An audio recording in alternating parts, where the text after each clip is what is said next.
Magandang araw po. Ito po ang CLA Philippines, Quezon City at welcome po sa ating Sunday live stream. Mga kapatid at mga kaibigan na kasama natin ngayong araw na ito, pagpalain tayong pare-pareho. Ito po ang ating pag-uusapan sa ating pagtalakay, ang katibayan ng tunay na pag-ibig. Bakit mahalagang malaman ang pruweba na tayo'y iniibig ng Diyos? Bakit kinakailangan pa nating magkaroon ng patunay o katibayan? Magdasal po muna tayong lahat. Nagpapasalamat po kami, Ama, sa araw na ito, sa biyaya mo ulit ng buhay, biyaya mo ulit ng kalusugan, ng fellowship at ng kaligtasan. Salamat sa lahat, Lord, ng ginawa mo na sa aming mga buhay at nagpapatuloy na ginagawa at gagawin pa. Nagpapasalamat kami dahil bubusugin mo kami sa araw na ito sa aming live stream, Panginoon, ng pagpapala mo. Ang iyong mga salita ay mangusap sa bawat isa sa amin ng personal upang ang pagpapala ay aming magamit sa aming paglalakad, sa aming paglilingkod, sa aming pagpapatuloy. Pagpalain mo ang bawat isa saan man sila nandoon, ang mga kapatid namin at individual, mga pamilya at mga simbahan na nagdadaos din ng pagtitipon sa araw na ito. Sa pangalan ng Panginoong Hesus. Amen. So ito po yung ating pag-uusapan, katibayan ng tunay na pag-ibig. Dapat ba bang patunayan kapag tunay na ang pag-ibig? Paano natin malalaman? At kung ito ay ang pag-ibig ng Diyos, paano natin malalaman na iniibig tayo ng Diyos at nagpapatuloy ang pag-ibig niya sa atin? Paano kapag mahirap na ang kalagayan? Paano kapag tila baga wala siyang sagot? Paano kapag nagpapatuloy ang pinagdadaanan? Paano kapag tayo ay pumapalya? Paano kapag tayo ay bumibitaw? Tayo pa rin ba ay minamahal? Ano ang patunay ng pag-ibig ng Diyos sa atin? Umpisahan natin ang pagtalakay sa Malakay 1 verse 2. Sinabi ng Panginoon, mahal ko kayo, pero nagtatanong pa kayo, paano kami minahal? So ito yung tanong ng mga tao nung panahon ni Malakay o ni Malakyas. At maraming mga personal na daing ang Diyos tungkol sa mga Hudyo ng panahon na ito kasi sila ay nagbago. Dapat sila ay excited dahil kanilang uumpisahan ulit ang pagsamba sa Diyos sa pamamagitan ng templo na dating sinira na ng mga Babylonia. Subalit kanilang itinatayo ulit, hindi lamang ang templo, subalit ang bayan ng Jerusalem sa Israel. Pero nagbago ang mga tao nung sila ay nagsibalik at sila ay pinabalik ng Diyos sa kanilang bayan. At ito ang kanilang tanong, paano mo kami minahal? Maraming nagbago sa mga Hudyo sa panahong ito. Dapat nga ay nandun yung pananabik sa kanila dahil sila ay kababalik lang sa kanilang bayan mula sa pagkabihag sa lupain ng mga taga-Babylonia. Subalit, nakikita, halatado ang mga pagbabago sa kanila. Ang ilan ay ang mga sumusunod. Sabi sa Malakay 1 verse 7, nilalapastangan ninyo ako sa pamamagitan ng paghahandog ng maruruming handog. Bakit naging marumi yung handog nila? Sabi kasi nila, walang kabuluhan ang aking altar. So, hindi na nila pinapahalagahan ang pagsamba. Hindi lamang nila pinagdududahan ang pag-ibig ng Diyos, subalit nagbago na rin yung kanilang papuri at pagsamba sa Diyos.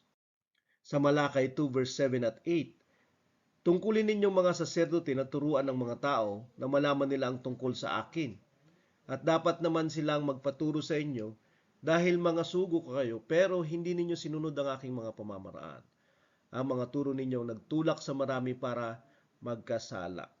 At nagkaroon na rin sila ng pagluwag sa pagtuturo. At hindi na rin sila stricto sa kung ano talaga yung dapat marinig ng mga tao. At ang mga tao hindi na nakakarinig ng salita ng Diyos. Na para bang walang pinagkaiba ito sa mga tao na hindi na nagbabasa ng salita ng Diyos. Hindi na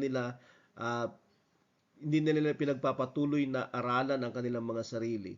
Kahit na abot lang nila ang mga gamit katulad ng Bible sa ating mga cellphones o kaya naman accessible ang mga meetings natin.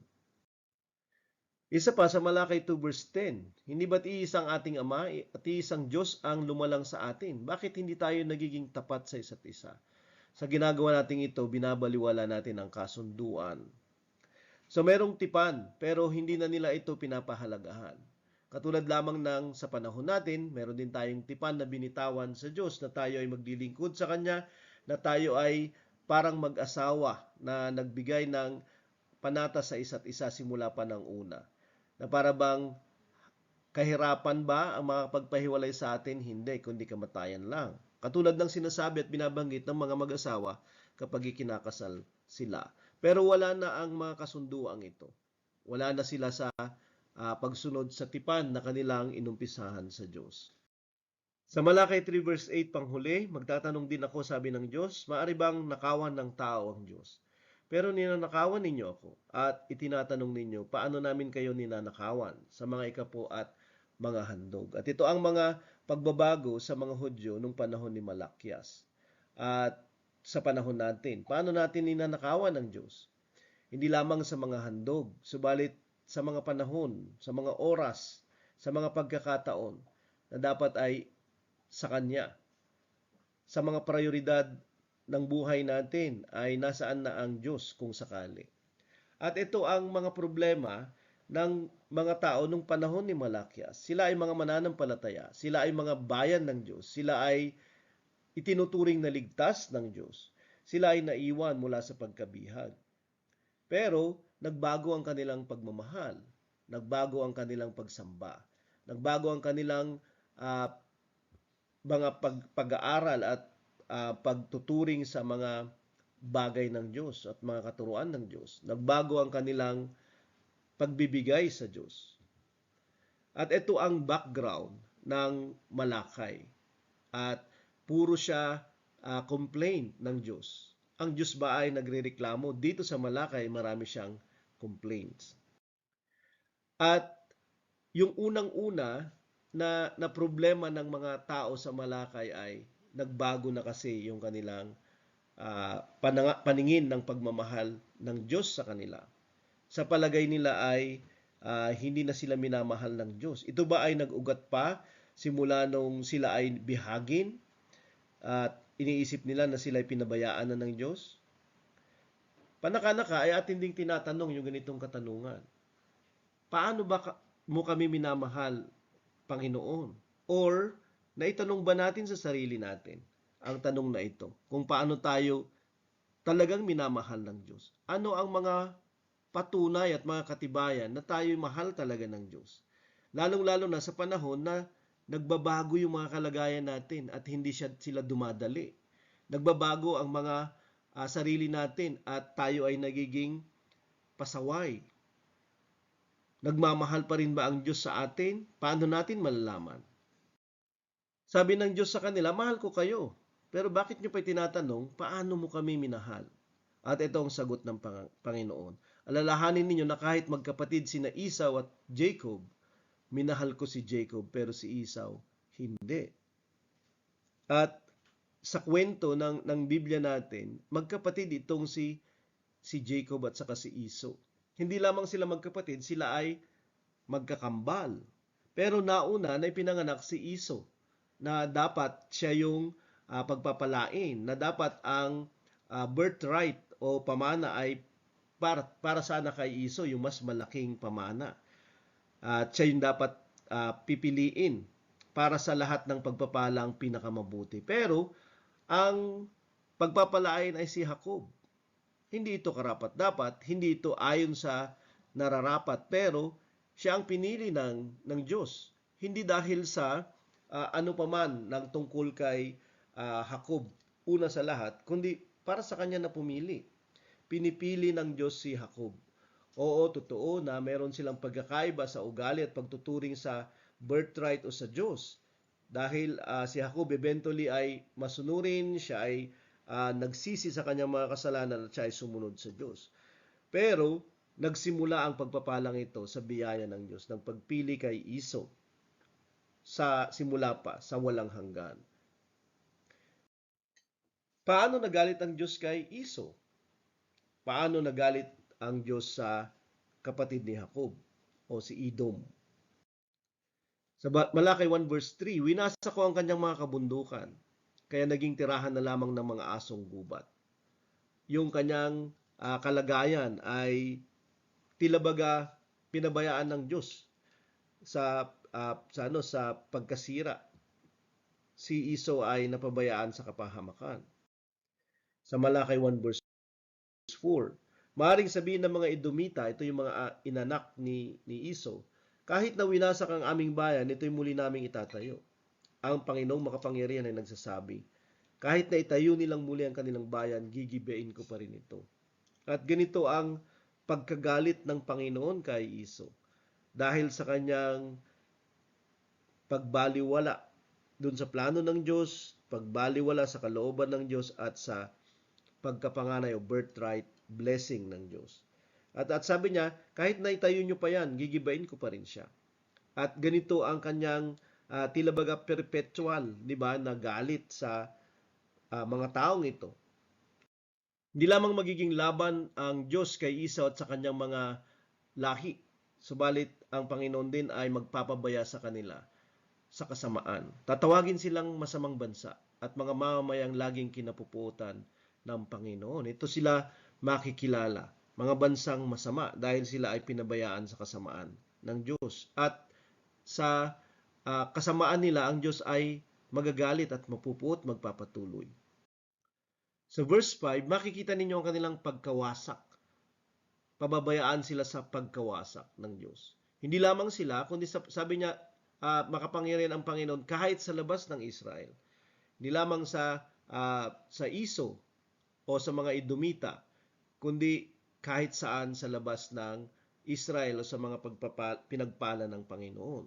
Ang Panginoon ay ganito ang kanyang ginagawa sa mga taong nagbaliwala ng kanyang kalooban, nagbaliwala ng kanyang kagustuhan, nagbaliwala ng kanyang mabuting plano, nagbaliwala ng kanyang kaligtasan.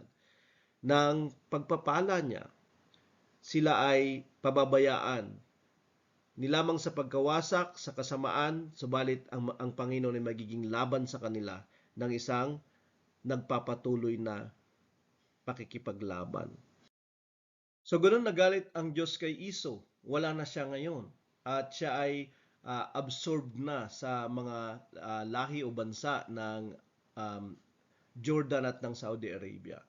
Wala na yung bayan ni Esau. At bakit siya kinagalitan ng Panginoon? Nabanggitan natin kung ano yung dahilan. Ingatan natin yung ating paglalakad, yung ating pagpapatuloy sa Panginoon. Isipin natin na tayo ay nasa relasyon sa Diyos sa ating pagpapatuloy. At anuman yung ating gagawin ay ito ay nakakapagbigay ng kasayahan, kagalakan sa Diyos, kaluguran sa Kanya, o kaya naman ay galit. Ano-ano ang katibayan ng pagmamahal ng Diyos?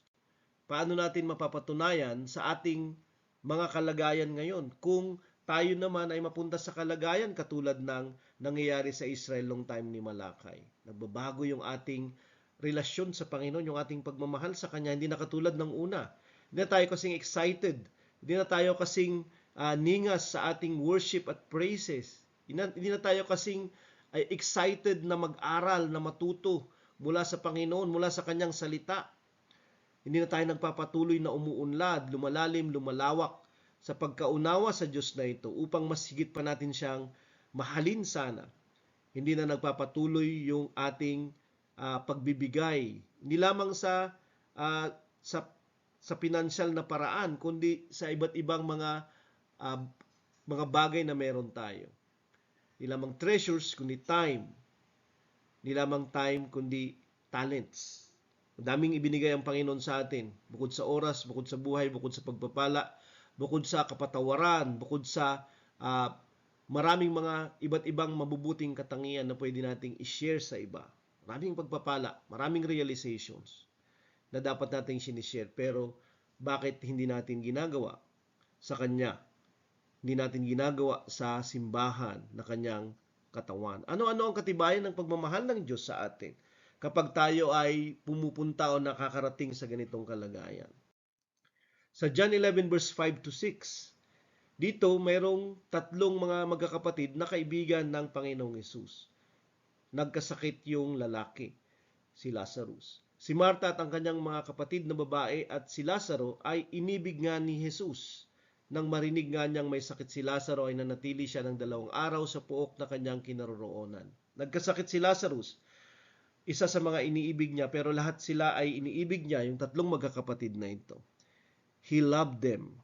'Di ba? Pero nung marinig niya na nagkasakit si Lazarus at syempre nasa bingit ng kamatayan si Lazarus, imbis na pumunta siya doon na pwede naman niyang gawin, o kaya naman sabihin na lang na siya ay gumaling na at sa oras at sandaling sabihin niya ito ay gagaling.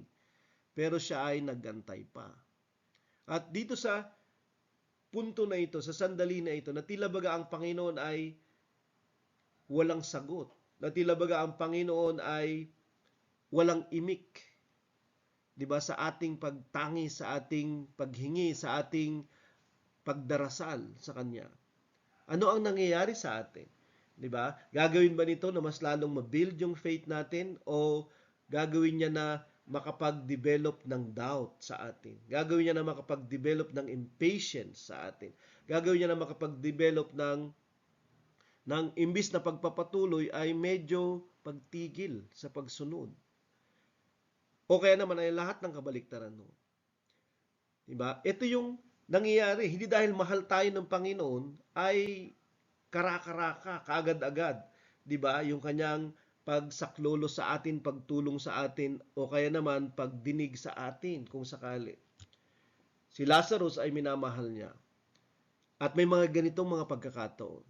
Pero sana sa mga ganitong pagkakataon na para bang may pause ang Panginoon, ay kinakailangan na mas higit natin siyang pagtiwalaan. Kasi He is God. He is still Savior. He is still healer. He is still yung ating tagapagbigay o provider. Ang Panginoon na meron tayo. Pero lo and behold, imbis na ganun yung nangyayari, nagkakaroon tayo ng pagbabago in the negative way, hindi sa positive na pamamaraan. Sa Hebrews 12 verse 6, sapagkat itinutuwid ng Panginoon ang mga iniibig niya, pinapalong bawat tinatanggap niya bilang anak. At inisip natin, paano niya minahal si Jacob? Itinuwid niya si Jacob. Paano niya minahal si Esau? O paano nakita yung kapuutan niya kay Esau? Pinabayaan niya si Esau sa kanyang kasamaan. Hindi nagbigay ng oras yung Panginoon na siya ay ituwid si Esau. Kaya nagpatuloy yung kanyang kasamaan, si Esau. At merong ganun nakakayahan yung Diyos. Pero alam natin na mahal tayo ng Panginoon kasi itutuwid niya tayo. Alam natin na mahal niya tayo kasi i-rebuke niya tayo. Kanya tayong itatama. Kaya lang kung tayo ay makasarili na, kung tayo ay gustong magpatuloy sa ating pagkamakasarili, iisipin lang natin yung ating kasayahan, iisipin lang natin yung ating kagustuhan. At ayaw natin na sumunod sa Diyos. O kaya titingnan natin na ang kanyang pagtutuwid ay parusa. Sa Hebrews 12 verse 7 to 8, kung nagbabata kayo ng pagtutuwid, ang Diyos ay siyang gumagawa sa inyo bilang mga anak. Sapagkat alin bang anak ang hindi tinutuwid ng kanyang ama? Kung mabuti ang ama o ang magulang at nakita niya nagiging mali yung kanyang anak, hindi ba niya ito itutuwid? Ang lahat ng anak ay dumaranas ng pagtutuwid. Kung hindi kayo tinutuwid, kayo ay mga anak sa labas o hindi kayo tunay na mga anak o hindi kayo tinuturing na tunay na mga anak at hindi kayo mga minamahal. So, ang pruweba na tayo minamahal, kapag nagkakamali tayo, tayo'y tinutuwid. Ang pruweba, binibigyan niya tayo ng conviction na mali yung mga ginagawa natin. Siyempre, ang unang-unang mangyayari sa atin ay magkakaroon tayo ng feeling of guilt. 'Di ba? Ayun yung mararamdaman natin at iniisip natin, naku, nagkasala ako. Mas lalo natin nakikita yung kasalanan sa kanyang kalakihan. Mas lalo natin nakikita yung ginawa natin kung gaano siya kasama. At iniisip natin na gano'n na tayo kasama. At sa mga pagkakataong ito, abala si Satan para tayo'y kundinahin. Pero tayo'y binibigyan ng conviction ng Diyos. Kung hindi niya tayo minamahal, hindi na siya magbibigay ng pasabi o conviction. Kaya lang sinasamantala ito ni Satanas upang tayo ay manatili sa pagkaawa sa sarili, sa pagkahiya sa ginawa, at eventually pag-urong na. Dahil imbis na paniwalaan natin yung conviction ng Panginoon, yung condemnation ni Satanas ang pinaniniwalaan natin. Sa Revelation 3 verse 19, sinasaway ko, sabi ng Panginoong Hesus, at sinusupil, nire-rebuke ang aking mga minamahal. Kaya nga, magsumigasig ka at magsisi. Hindi ka minamahal ng Panginoong Hesus kung hindi kanya susupilin, kung hindi kanya pagsasabihan. Di ba? Kaya lang, sino ang pinagsabihan na nag-thank you pa? Yun yung unang-una niyang experience o yun yung unang-una niyang naramdaman. Siyempre hindi kasi masakit yun. Parang napapahiya tayo. Minsan ayaw din nating sumupil kasi baka mapahiya sila. Pero ang tunay na pag-ibig ay sumusupil. Sinasabi ng kasulatan. At ganito ang pag-ibig ng Diyos sa atin. Sinusupil niya tayo sa ating mga pagpalya. Sinusupil niya tayo sa ating mga pagkakamali. Itinutuwid niya tayo at sinasaway sa ating mga pagkakasala. Bakit niya ginagawa yon? Kasi tayo'y mga minamahal niya. Ito yung pruweba ng Panginoon ng pagmamahal niya sa atin. Na dapat ang ating ginagawa ay magsisi tayo sana. Magningas tayo ulit sa mabuti, magsumigasig, maging masigla ulit tayo sa pagsunod. 'Di ba? Kaya lang yung pagsupil ay hindi nga maganda sa pakiramdam. Kaya ito ay minamasama ng iba. May mga tao kahit sa simbahan kapag kinakausap mo sila, tinatanong mo pa lang kung kumusta sila kapag hindi sila nakakadalo ng pagtitipon, ay meron na sila kaagad defense. Na para bang kaaway ka nila, na para bang iniimbestigahan mo sila, na hindi naman, yun yung ibig sabihin natin. 'Di ba? Sila ay defensive kaagad. At hindi nila alam ang kalooban, ang motibo ng pagtutuwid o kaya naman pangungumusta, 'di ba, sa kanila. Kaya yun ang mga iba't ibang katibayan ng pagmamahal ng Diyos. Tila baga kakaiba, pero nandun ang kanyang pagmamahal sa pagtutuwid, sa pagsusupil, sa pagbibigay konbiksyon sa atin na tayo'y nagkakamali o nasa pagkakasala. Ano-ano naman ang katibayan ng galit ng Diyos in relationship sa atin sa kasalukuyan bilang mga Christians? Hindi nung time ni Esau, kundi ang Diyos nung time ni Esau na pwedeng magpabaya, na pwedeng tayo ay ibigay sa ating kasamaan, tayo ibigay sa pagkawasak, ay ganun pa rin yung Diyos na ating pinaglilingkuran ngayon. Pwede pa rin siyang magalit. Pwede pa rin siyang magpabaya sa atin. Pwede pa rin niya tayong iwanan sa isang kalagayan na hindi mabuti. So ano-anong mga katibayan ng galit ng Diyos? Sa Romans 1:23-24, sapagkat ipinagpalit nila ang dakila at walang kamatayang Diyos sa mga Diyos-Diyos ang anyong tao na may kamatayan, mga ibon, mga hayop na may apat na paa at mga hayop na nagsisigapang. Ang idolatria o pagsamba sa iba't ibang mga nilikha, imbis na yung lumikha ang sambahin, ay matagal nang nakagawian ng tao. Nung hindi nila kilalanin at pasalamatan ang Diyos na lumikha sa kanila, automatic yon na nagkakaroon sila ng iba't ibang uri ng Diyos o Diyos-Diyosan, including yung sarili nila. At naimbento ng tao ang iba't ibang relihiyon na mayroong iba't ibang Diyos. Ano ang tugon ng Panginoon kung nagpapatuloy yung mga tao sa relihiyosong pagsamba sa iba't ibang Diyos na ito? Kaya hinayaan na lang sila ng Diyos sa maruruming hangarin ng kanilang puso hanggang sa gumawa sila ng kahalayan at kahiyahiyang mga bagay sa isa't isa. Merong pagpapabaya at pagpaparaya ang Diyos sa kagustuhan natin. Gusto niya na kilalanin ang ating free will, yung mabuting pagpili natin kahit masama na yung pinipili natin. Kasi mabuti ang pagpili na inilagay niya sa atin o yung free will na tinatawag. At kanyang igagalang yon, kanyang rirespetuhin yung free will na ito. Dahil ito talaga yung gusto natin. At wala siyang magagawa kundi pabayaan tayo doon. Pero hindi natin napapansin na kung nagpapatuloy tayo sa mali, nagpapatuloy tayo sa masama, sa kasalanan, na ito ay pagpapabaya na pala ng Diyos sa atin. At pwedeng isipin natin, hindi naman ako kinikidlat ng Diyos, hindi naman niya ako pinapahamak. Well, pwede kanyang pinapabayaan na sa iyong pagpapatuloy sa mali. At yun ay isang hudyat na ang Diyos ay galit sa iyo. Sa Romans 1 verse 28, at dahil sa ayaw talaga nilang kilalanin ng Diyos, hinayaan niya sila sa kanilang kaisipang hindi makapili ng tama, kaya ginagawa nila mga bagay na hindi nararapat. At dahil doon, nagkaroon sila ng sarit-saring mga problema sa kanilang mga sarili. Hindi lamang unforgiveness, hindi lamang depression, hindi lamang ah, pagmamaliit sa sarili, di ba? At iba pa sa kanilang mga personalidad. Subalit hindi na nila kilala yung Diyos. At ano ang nangyari? Sabi niya, hinayaan sila sa kanilang kalagayan na ganito. Nagpapabaya ang Diyos even now. Kahit na nangangako siya na hindi niya tayo pababayaan. Bakit siya nagpapabaya? Kasi ayaw natin sa Kanya. Kasi ayaw natin siyang kilalanin at ayaw nating pahalagahan ang pagmamahal niya sa atin. At pwede rin siyang mag-decide na tayo ay pabayaan. At yun nga yung kanyang ginagawa. At kapag nagpapabaya siya, ito yung pruweba na ang Panginoon ay galit. Pero meron pa rin bang pag-asa kung sakali? Sa 2 Peter 3 verse 9, ang katuparan ng pangako ay hindi inaantalan ng Panginoon tulad ng inaakala ng iba. Siya ay mapagtiis sa atin. Siya ay matiisin. Ibig sabihin, hindi pa rin niya tayo binibigyan ng talagang paghatol kahit galit na siya sa atin. Hindi niya nais na ang sinuman kasi ay mapahamak, kundi ang lahat ay magsisi. Imagine, ang gusto ng Panginoon pa rin sa atin ay huwag tayong mapahamak. Kaya nagpapatuloy pa rin tayong buhay. Kahit na ayaw niya at galit na galit siya, nasasaktan siya, offended siya sa pamamaraan ng pagturing natin sa Kanya dahil sa pamamaraan ng pamumuhay natin.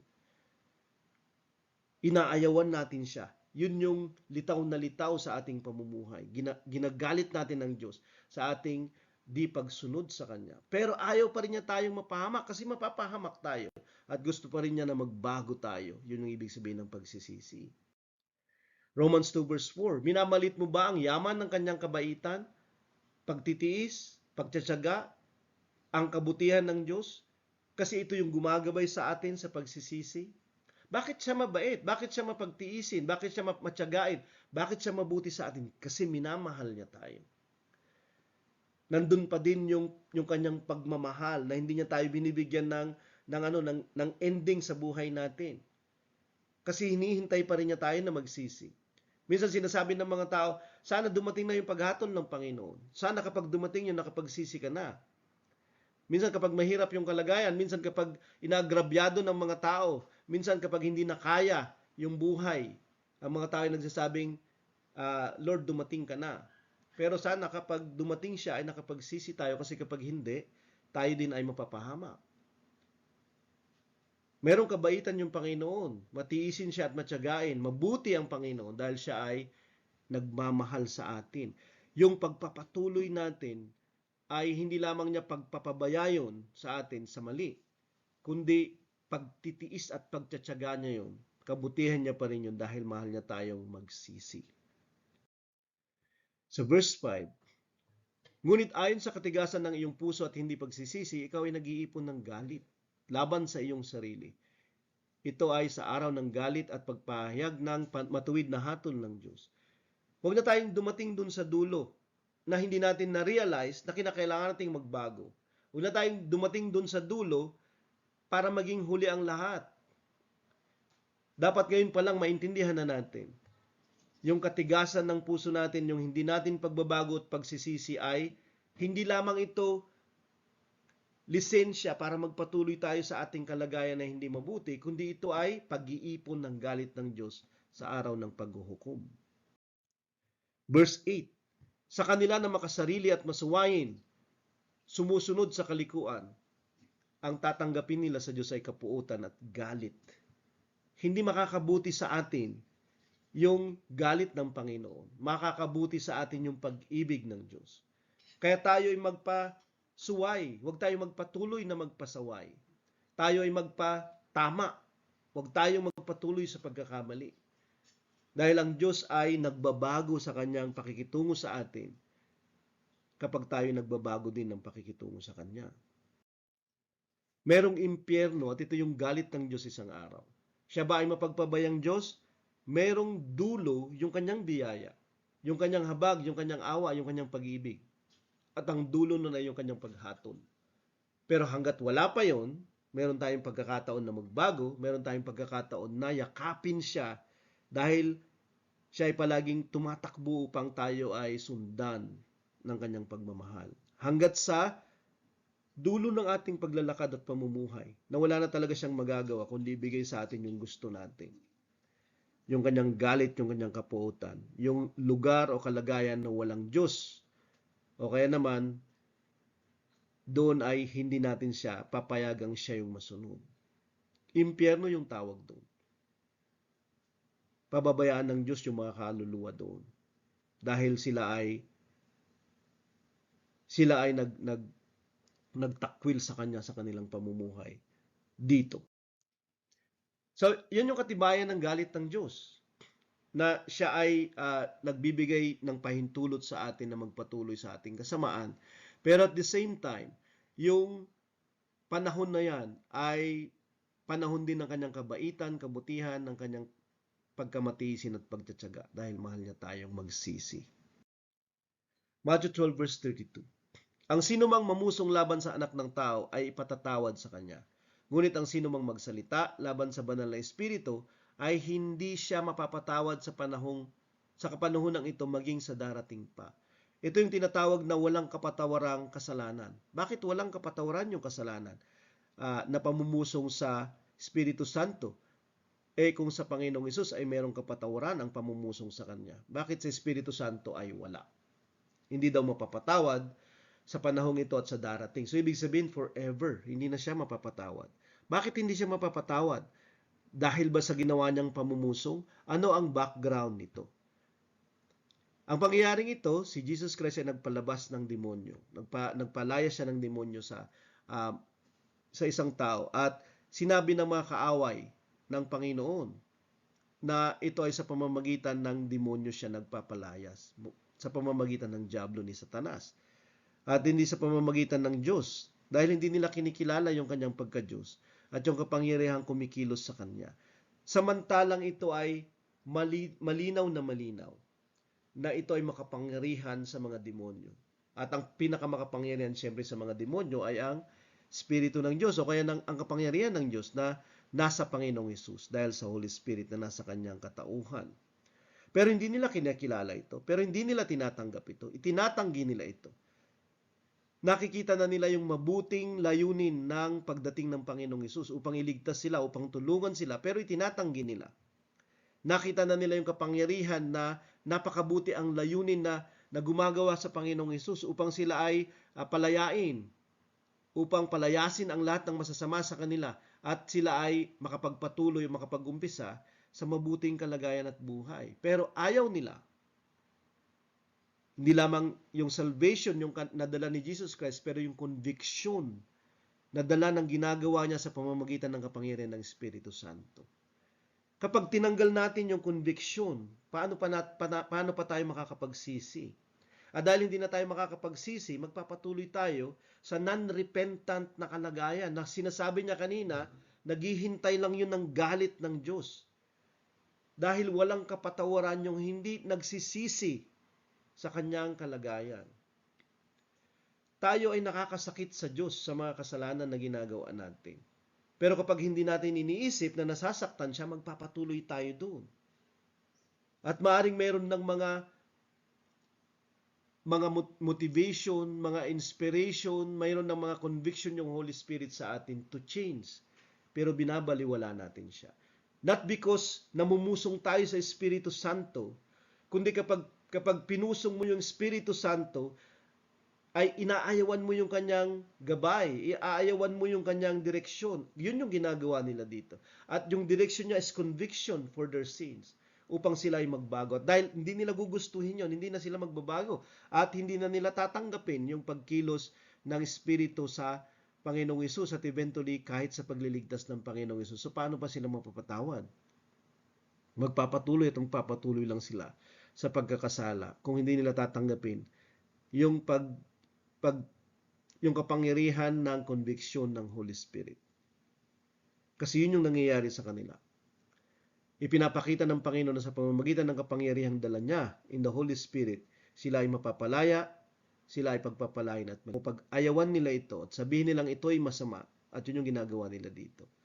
Hindi na sila hihingi ng tawad at hindi na sila mapapatawad at magpapatuloy sila sa kanilang kasalanan. Pero ito yung punto. Merong ganitong uri ng kasalanan. Hindi dahil minamahal ng Diyos na hindi tayo patawarin, kundi dahil inaayawan natin yung kanyang pagmamahal na mapatawad tayo. Kaya tinatanong ng mga tao, paano mo kami minamahal?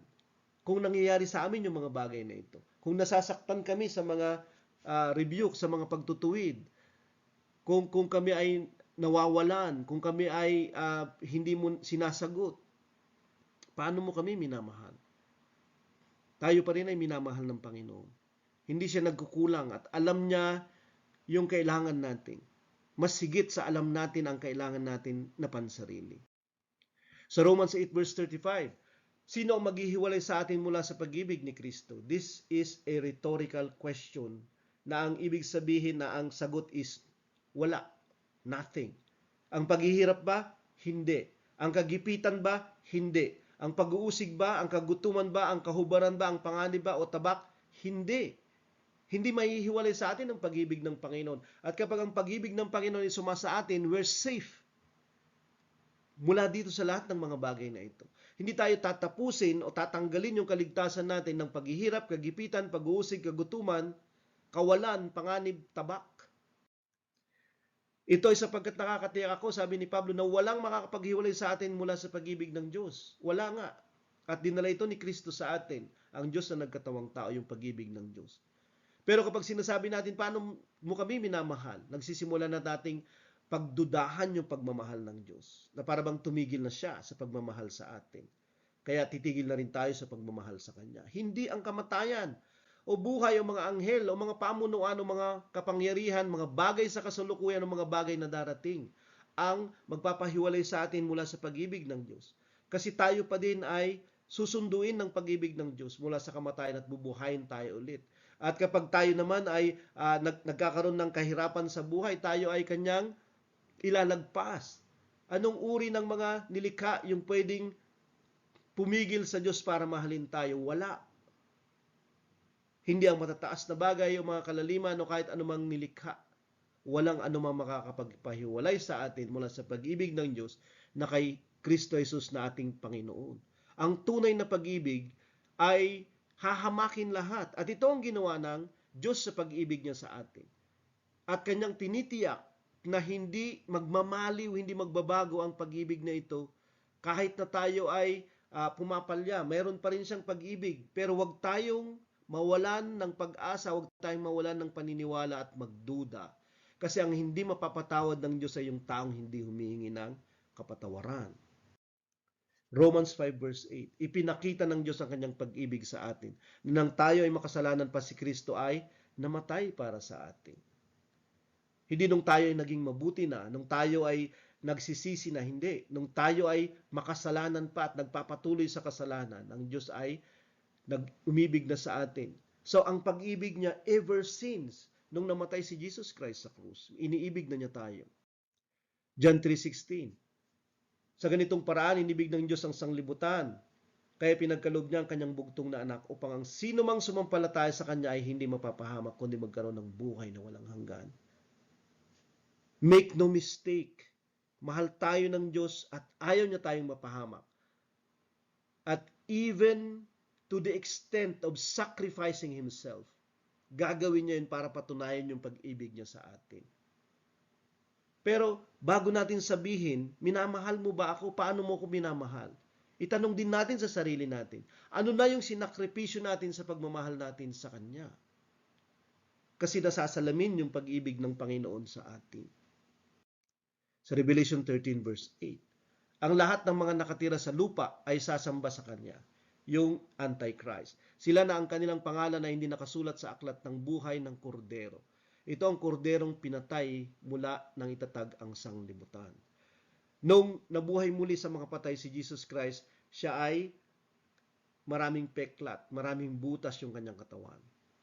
Upang kapag tayo ay i-resurrect, tayo ay mayroong kumpleto at perpektong katawan. Kasi kinuha niya yung epekto ng kasalanan natin sa kanyang sarili. At siya ay umakyat sa langit. At nandoon ngayon, nagiging attorney natin sa lahat ng pagkakasala natin. Ganun pa rin yung itsura niya. At isang araw makikita natin na ganun pa rin yung itsura niya. Bakit? Bakit ganun pa rin yung itsura ng Panginoon? Upang makita natin sa buong walang hanggan na tunay na iniibig tayo ng Diyos at maalala natin siya sa kanyang pag-ibig sa atin. At ano ang pruweba ng pag-ibig ng Diyos sa atin?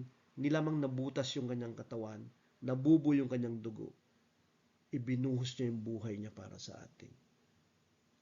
At ganun yung itsura niya kasi yun yung trademark ng kanyang sacrifice because of His true love for you and me. Sana sa pagtatapos ng taon, ating lagakan ng kaisipan yung pag-ibig ng Diyos sa atin. At i-mark natin looking backwards, looking back. Markahan natin yung mga panahon na tayo'y pinapaalalahanan ng pag-ibig ng Panginoon sa atin. Dahil sinasamahan niya tayong maghintay at magtiis at magtiyaga. Dahil kanyang pinapangaralan tayo, dinidisiplina, sinusupil, itinutuwid. Dahil nagpapatuloy tayo sa mali at hindi niya tayo binibigyan ng katapusan. Dahil minamahal niya tayo na magsisi upang hindi tayo mapahamak. Dahil mahal niya tayong huwag mapahamak. So yan po yung katibayan ng pag-ibig o ng tunay na pag-ibig. Napakahalagang malaman, lalo na sa panahon natin ngayon. At sa mga panahon pang darating in the near future na mahihirap ang mga kalagayan, na malaman natin na ang Panginoon ay hindi tumitigil sa pag-ibig niya sa atin. Magdasal po tayo. Maraming salamat, Panginoon, sa pagpapaalala sa amin. Ang iyong salita ay merong pamamaraan at merong kapangyarihan na mangusap sa amin. Hindi lamang sa sandaling naririnig namin ito, kundi kahit pagkatapos ng mga pananalita. Ikaw ay mananatili pa rin mangusap at personal na magmiministeryo at maglilingkod sa amin ng iyong mga karunungan, ng iyong mga kaalaman, ng iyong mga pagkaunawa upang magpatuloy kami, Panginoon, na maging malalim sa ugat ng aming pananampalataya at maging matibay sa pundasyon ng aming paglalakad at magpatuloy kami, Panginoon, sa paglilingkod sa iyo. Samahan mo kami, Panginoon, hindi lamang sa araw na ito, kundi sa mga araw na paparating, upang maalala namin kung paano mo kami minahal. Noon, ngayon at magpakailanman, ay aming malalaman ito dahil ipapaalala mo sa amin kung kinakailangan namin. Papasalamat kami, Panginoon, sa mga pagkakataon na ikaw ay naging mabait, matyagain, mapagmatiisin sa amin upang kami ay huwag mapahamak.